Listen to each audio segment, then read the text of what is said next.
And great presentation. Thank you so much for that, all the useful information. My question is, so I have a finance background. I have no marketing kind of knowledge. So let's say I'm trying to, or in the future, look to onboard somebody with potentially that marketing knowledge. What are some of the key things as somebody from my background can do to kind of pick the right person? I don't know if that's even possible from my experience, but yeah. Yeah, it's difficult. Do you have a business currently or not yet? I mean, it's a startup. It's a startup. Yeah. Does your business serve, like, is it B2B? Does it serve other businesses or does it serve customers? I guess just to introduce it very quickly. So it's a directory for ethical stores and brands. So it's supposed to help consumers kind of break down the barriers to finding something that is sort of sustainable in a very easy way. Yep.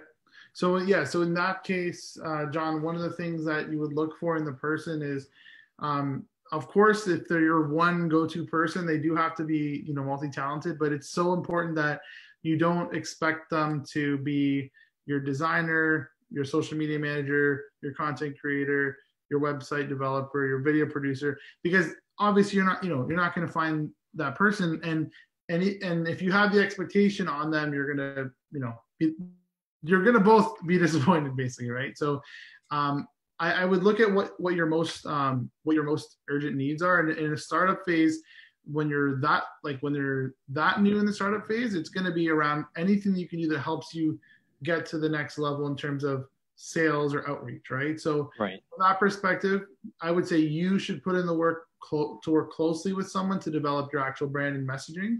But once that's developed, you can have that person just doing outreach, whether it's emails, whether it's DMs, whether it's social, and they can kind of show their value and learn more about the brand through that process. Right. Whereas if you gave them an open playing field, like, okay, you're the social media manager, do your thing. Yeah, so they might be able to post stuff, but I can guarantee that unless you gave them a brand kit and a style guide and a folder of content, it's going to be hard, right? It's going to be a big uphill battle for them. So, okay.